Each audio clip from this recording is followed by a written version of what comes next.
You're listening to Digging, a new podcast where we dig into the heads of creators. My name's Sam Griffiths. I'm a songwriter for the band The Howl and the Hum. In this series, I'm interested in the spark, the very beginning of inspiration for an artist. Where it comes from, what you do with it, and where you go with it. We'll start with musicians and songwriters, expand to artists, poets and writers, and see where it takes us. In this episode, I'm talking to Tim and Jake from Leeds-based band Talkboy, whose delightfully raucous indie rock has gained support nationwide from Clash magazine to BBC Radio 1. In this episode, we're going to talk about the vulnerability needed for creation, Rivers Cuomo, diss tracks, how some legendary songwriters go about their craft, what if you've already done, if you've written your best song, and ballads about Call of Duty Warzone. It's still April. I think we had this chat at the end of March, but 2020, so the world is still in lockdown.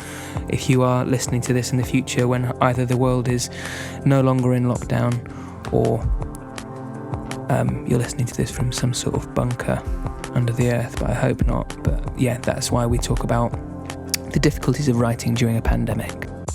But first, there's some swear words in this podcast, so I've had to record a short jingle that I will be using again in the future, possibly improving upon, that informs you, the listener, that there are some naughty words used in the next half an hour. Sorry about that. And sorry about the jingle. This is a stupid jingle telling you there are naughty words. There are naughty swear words in this podcast. This is a stupid jingle telling you there are naughty words. There are naughty swear words in this podcast. Sorry. My friend suggested this. Can we clap at the same time? Oh, yeah. That's a great idea. I was going to say, surely that's not going in, is it, Sam? Well, yeah. I'm probably going to use some of this, I'm not going to lie. But if we do the bit where I actually start doing the questions, we'll do a clap at the same time. You ready? I can't. Yeah. Can I slap my knee? Or you could just hit the top of the... Yeah, actually, yeah. Slap your knee. 3, I'm going to slap 2. my face. 3, 2, 1. Ooh. That was a nice, good contact. Good work. All right. Okay. First question numero uno. Do you remember what compelled you to write your first song? Yeah. First ever song? You know what? Yeah, I really do. My first ever song was called... it was written when I was about maybe 9 or 10, and it was called "The Man Who Lost the Blues." About me and my family went on a camping trip, and my dad loves. Well, my mum and dad both like massive music fans, and my dad was playing his music from his car, and then this guy, like who was camping next to us, came over and was like, "Can you turn your music off?" And then my dad was obviously pretty annoyed about that. And we had a good bitching session about this guy afterwards. And I wrote the song called "The Man Who Lost the Blues." It was in C, because that was the only... Well, C and G, because they were the only chords that I knew at that time. I mean, most songs don't need too many chords as it is, so that's pretty perfect. But that's great. It's strange how a lot of the time a sort of like quite childish mind state can lead to you, I don't know, if maybe feeling vulnerable enough to write. There's sort of a vulnerability there, right? Yeah. I actually, let me just, whilst we're on this sort of thing... He's got the book, he found it the other day. I found this book the other day, it's really good. I can tell you about the first thing I ever did while we're waiting for that. So mine was a lot more informal than Tim's. I think I was about 15 and I was probably very drunk. And we decided to record a diss track about one of our friends. So I wrote a hot 16 bars along with me and 5 other of my friends. And it was called, I can't remember what the track was called, but the EP was called Territorial Dissings. And we were all very proud of that. That's really strong. It was really strong. A lot of anger coming out of 15-year-olds, I think. Still nowadays, but especially... Big time. I remember that anger. Yeah, but I like that thing what you're saying about like kind of childhood. Like when you first like... get into writing stuff, you haven't really had that much judgment from people, so you're not really that scared of what people think of you. So like I say, I found like a book with all my songs in from when I was younger. Some of the titles are brilliant. Nasty People's one of them. Big Hosanna is another one of them. Big what? Big Hosanna. I thought you said Big Hose Anna. I was like, whoa, team, that's strong. La La Lou's another one. My favourite is actually Nice One. Nice one. Imagine These are all doing that brilliant. with it. Big You can thumbs tell. up. You can tell how raw the emotion is in all of these. Yeah, Just the exactly. titles alone, that's brilliant. But Do you yeah, reckon there Nice is One was that satire? I reckon, yeah. It was like an Oasis satire song, I reckon. Oh, nice. Already, how old were you when you were already working on this satire? I don't actually know. My handwriting's joined in those, so I reckon wow. when did you learn that? 10? My handwriting's not joined anymore. Yeah, Yeah. I still don't know, Joy. That's what I mean. So you have to be at the age where you'd learned to join your handwriting, but before 35. you stopped doing it. 35. Yeah, late 30s. So yeah, maybe maybe 10 or 11, something like that. So now you're in a sort of more professional stance with songwriting, as opposed to being a 15-year-old diss track writer. Do you have to be in a certain? Do either of you have to be in a certain mindset to write now? Yeah, I think I do. It's weird. I don't know if you get the same thing. Sometimes you can kind of just know that you're going to be able to do something half decent. And other times you have a free day and you really want to do something, but no matter how hard you try, it's just whatever you come out with is rubbish. And it's bizarre, and I can't really explain how I get into the mindset of being like I can write something now, but there's definitely something in your brain that's psychological, that's you think I'm going to do something all right today, or I'm going to do something bad, and it's normally quite hard to change that mindset for me. Yeah, unplanned It's the same with determination. I think it's the same with everything, though, isn't it? It's just like the only thing you can really ever do is try and get as good at your practice as you can, so that you can allow that to happen with as much ease as possible. I think that's the only thing we as musicians can control. Everything else is just, you can't sit down and just be like, I'm going to write number one today. Yeah, because that's not really how. Maybe it works like that for Calvin Harris, but I've never met anyone like that. No. But yeah, that's true. Actually, I think you need to figure out some sort of technique. So at the minute, I heard it from, I think it was Crosby was he used to fill pages and pages with. He'd have a subject at the top and just write everything he could think of about this subject. So he said hamburgers. Just write everything you could think of about hamburgers. But you have to get rid of your ego and get rid of that voice in your head that's that's stupid, and just fill pages about it, and then come back the next day and filter out the stuff that actually is stupid. And then you might have the first verse of a song, but at least you've got a starting point. About hamburgers. About hamburgers? Has he got a song about hamburgers? I don't know. Maybe if it he never got has, written. maybe Yeah, that's man, something it's I'll number go one. look for after this. He did that. Well, I think that's a I'm good loving technique. it. That's by him. Yeah. Oh wow. Yeah. Do either of you have a process like that? I just started. Well, after I heard about that, I started like that. It's normally music first that always comes. I think just because I kind of learned guitar before I started writing songs, I have a bit more knowledge of. I feel like I could sit down with a guitar and get a chord sequence that I was pretty happy with, or a part, and then, like I say, at least that's a starting point, and then. Yeah, and then just words just take, for me, I think I've met some people who can just smash words out, and I'm always really, really impressed with that. I mean, I have a real technique, but for me, words take ages. Yeah. Yeah, I know what you mean. It's a strange one. We're sort of working on something in our little quarantine zones, in that you guys sent over an instrumental track to me, and I've been working on some melodies and lyrics. And it's I did it yesterday morning, and I sort of wrote this chorus out, and then started. I call it swilling around a melody, because it's you've got you keep listening to the songs, and it's you've got something in your mouth, and you just sort of go, and those are the lyrics for a while, and then eventually you just sort of find little shapes and stuff that all manages to link together. It's like, I call that sort of swilling around the lyrics until actual English or language or words come out. I think that's it. Which I think works really well because it's like your subconscious starts writing. Yeah, definitely. I think nice. Jeff Tweedy from Wilco does that. Yeah. He's mumble tracks, I think mumble they said. Tracks, he just puts down like tracks of just him just going like and then they write the entire song around a mumble track and then he writes lyrics for it. I really like that though, because it's like you said, that's like your subconscious. It's kind of like, it sometimes freaks me out, like what deciphering your subconscious is like, do I actually really think what I just said, or is that just because like it fitted in with the phrase? But what's the dude called from Weezer? Rivers Cuomo.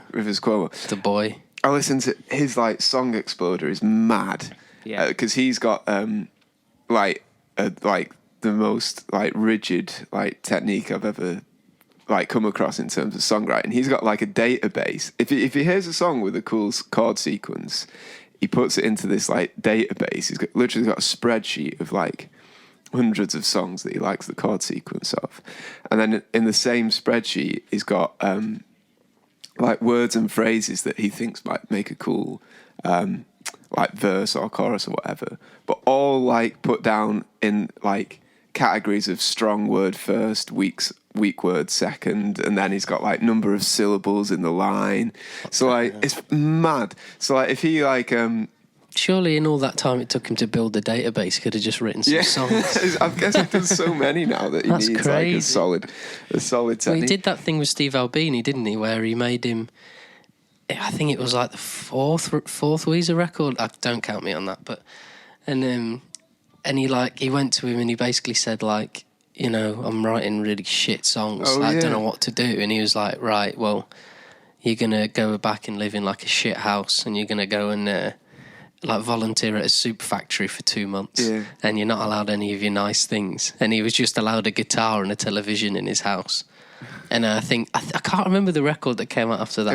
Apparently it was a good one. It was their White album, right? Maybe. Because I think they had like it was like the Blue album, which is obviously great, and then they had like a few dud ones, and then I think that happened, really, and it was like everyone was like, "Oh, this is really good again." Whoa. Yeah. Do you know that? Because if you kind of do what you were saying, like swilling around, but it's funny how you know when it's right. You know when you've kind of got it eventually. Like if you're doing it for like an hour or so, you kind of you're like, oh well, that's the best that I've done. Yeah. But you're still not like fully happy with it. Or this happens to me, like I'm not. But then you come back like an hour later and you're like, oh, that actually is it. Like that's right. Yeah, 100%. And a lot of the time it's the first or one of the first, if not the first idea you have. Yeah. I feel like that the sort of like your purest instinct is the very first one, and that's usually the one that you come back to and you're like, why have I spent the last 3 hours meandering around a subject when it was right there? Yeah, it seems so daft, but it's sort of like, I guess it's like stretching a muscle.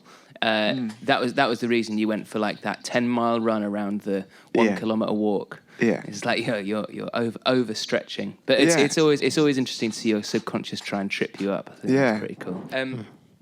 Another question, just going back to this sort of spark of creation? Do you enjoy creating? Yeah, definitely.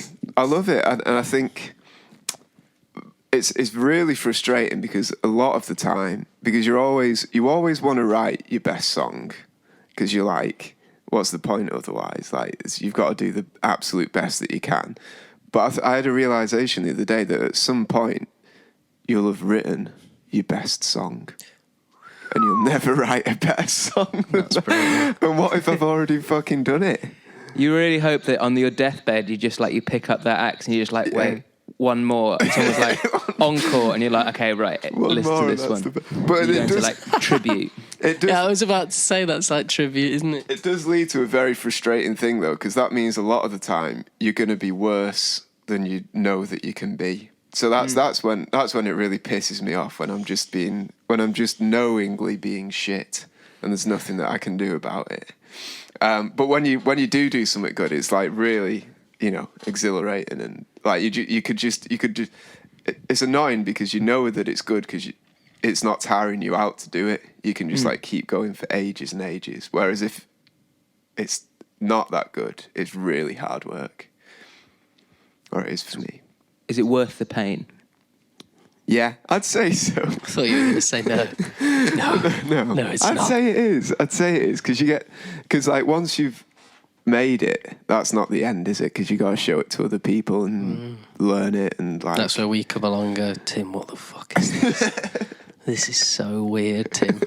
There's a tune we've just recorded recently, and I really liked the first demo, and I remember sitting down trying to learn it, and I just went upstairs to him and I was like, what is the structure of this song? I was like, this is mental. I was like, I really like all the parts, but what have you done? Like, what's going on? But like, it made perfect sense to me. So then we sat down with it, and I was like, I think the structure should maybe be more like this. Yeah. And he was like, oh, well, that doesn't make much more sense to me. And then we sort of got in a band room and had to like figure it out. But it was really funny. The first time I listened to it, I was like, it just sounded like a random like string of ideas. I was like, I really like it, and I don't know why, but I don't know what's going on, man. Yeah, I remember. Do you ever suffer from demoitis? Oh, that's so bad. Yeah, all the time. So bad. That's one of the most difficult things. If people haven't heard of it, demoitis is when if you record a demo for an idea, you've got like the acoustic version of a song, or the very first time you go in as a band try and record something, compared to the final version, you always fall in love with that very first version, which I think sort of links back to the idea of like, apparently I think it's Max Martin. There's a really massive songwriter. He worked with like Britney and Kylie and Taylor Swift and people like that. And he says his main trick is to always go back to the very first voice memo or first recording you had of the idea. If you've just come up with it with a vocal line, always go back to try and get the moment that you came up with it. If you manage to record it, and use that as the chorus and stick to that as a chorus or a hook or a refrain or something like that. And I always thought that was such a cool idea because there's kind of a purity about it. Yeah. Even though there may be so much impurity surrounding pop music, there's a total purity to going back to like the origin of creation, like finding that exact moment. Yeah. I've always found that really interesting. That's one of the coolest things that I heard about that was we had a really good lecturer called Matthew Bourne, who's like a Leeds-based kind of, or is he Manchester? Well, anyway, northern-based like piano player. Is amazing, and he was like for like a period he just didn't practice. He was like a solo piano player, and he didn't practice what he was performing. He just like absolutely smashed like scales and Bach and stuff.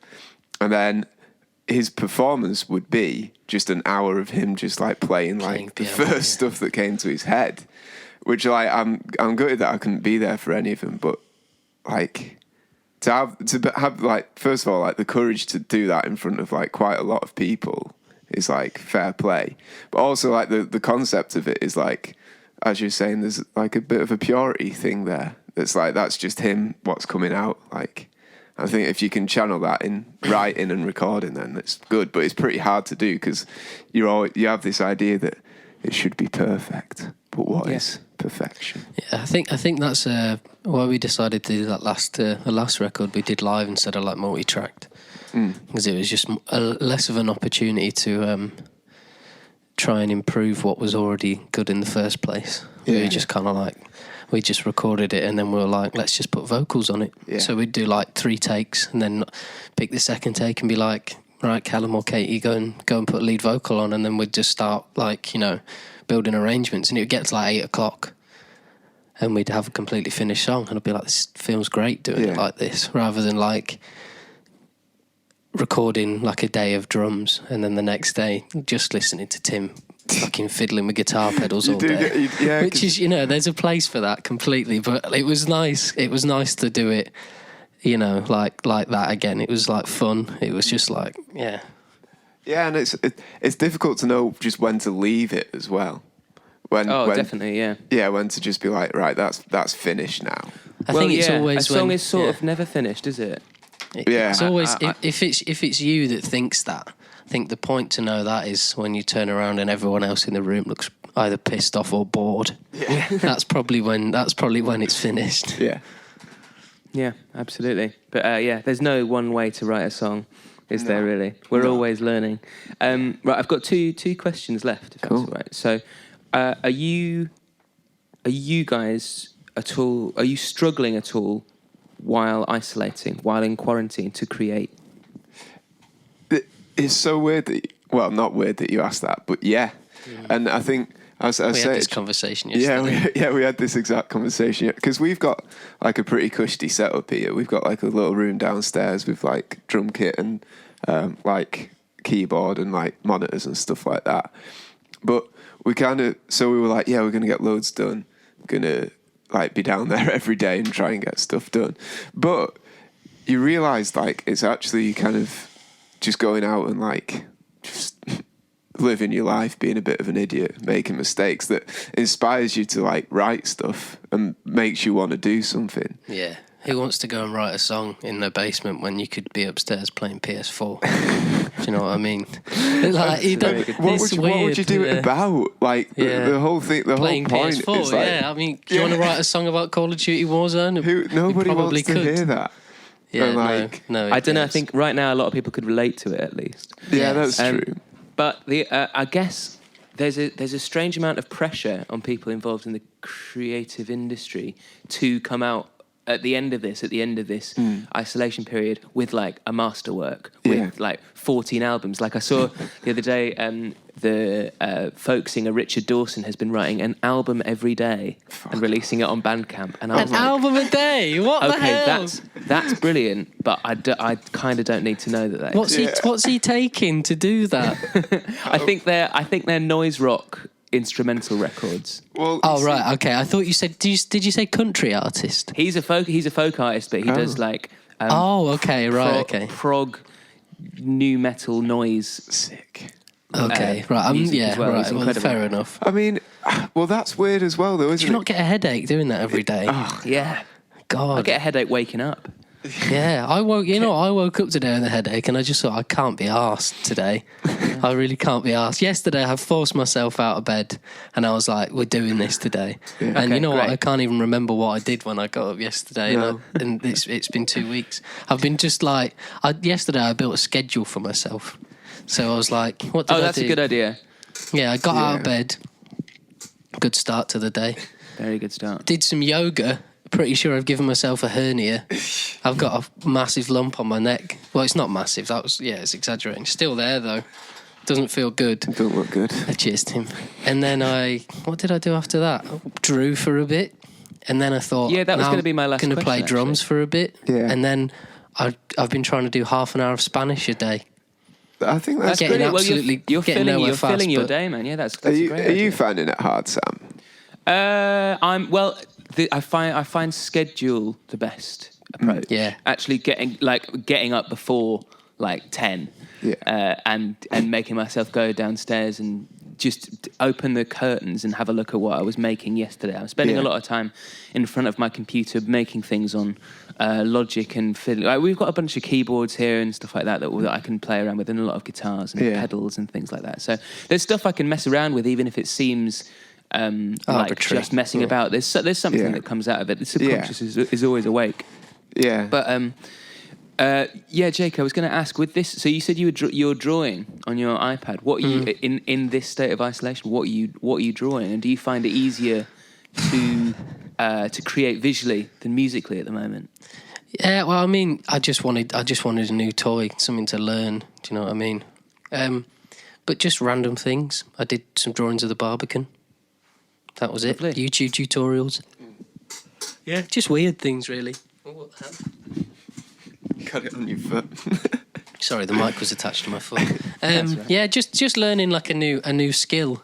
Yeah, I think has kept me sane. I think. I mean, I say kept me sane. I literally sat there for 10 hours on it the other day. Yeah. And then I had like a really weird evening. I was just like, I need to go to the pub. I need to leave the house. And I was just like, maybe don't sit on it for 10 hours. Although it kept me occupied, I think it sent me a bit the other way. So you've got to like manage that, I think. Yeah. Yeah. I never really realised how much like just being around other people outside of my house like had an impact on the stuff that you make, really. Like, I don't know. I think a lot of the Talkboy stuff is about kind of observations of people. And I never, once you take that away, there's no one to observe. There's not that much to observe. Because I'd just be like, Tim, is this song about me and Daisy? I don't really want to. I'm not really sure I'm happy with that. And he'd be like, well, I've got nothing else to write about. And I'd be like, sorry, you can't write about me. I'm not happy. I'm not a zoo animal. That's exactly the thing. Well, so our album is still coming out at the end of May, but it's called Human Contact. Love that. Yeah, I was going to say that to you. It's like it couldn't have happened at a better time, could it? It's about isolation and loneliness and being left with memories. And this is the last time we're going to talk to you before you move to Beverly Hills, isn't it? Or completely disappear off the face of the planet because people are like, that's so fucking obvious. Oh, yeah. What do you think you're doing? Just try and remove yourself. Something like write a fucking fantasy album or something. Yeah. Write an album about being a fucking fairy in space, or a troll that lives just Ziggy in Stardust, an upside-down castle. Our next tune's called Feel Again, and it was, because as you know, it obviously takes quite a while to write it, learn it, record it, and then release it. It's not, for us, it takes like pretty much 12 months sometimes. But this is pretty funny because this song's about like being at the pub and wishing that you were just at home with, that somebody, that person or whatever. Maybe and now just write part 2. It's like the other way around. I'm just at home. I just wish I was at the pub. I suppose you take stuff for granted, don't you? That's one lesson. Feel Again part 2. Feel Again part 2, That was Jake and Tim from Talkboy talking to me. I hope you enjoyed this episode. I hope it is somewhere near enlightening. Those guys are great. You need to check out their music if you haven't heard it already. They came on tour with us last year, and it was lovely to have them on board. Their songs are great. They've got some brilliant production. They're all lovely, lovely people. And they're doing a really interesting project at the moment that they've asked me to be part of, in which they've written some music. They've written the instrumental to a song, and they asked me to write a sort of top line to it. So I wrote some lyrics and a melody, and they're asking some other friends of theirs in a few other bands to add various guitar parts and backing vocals and things like that, and we'll see what the result is going to be like. But I think it's going to be pretty good. I think it's a really cool idea. It's a way to keep everyone involved and sane and connected. So look out for that on Talkboy's page.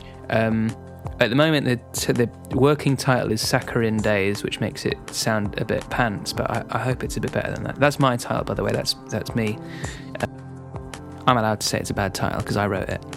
But yeah, look out for that, and we're going to have some more interviews and chats on the way very soon. Thanks for listening, everyone. Speak to you next time. Bye-bye.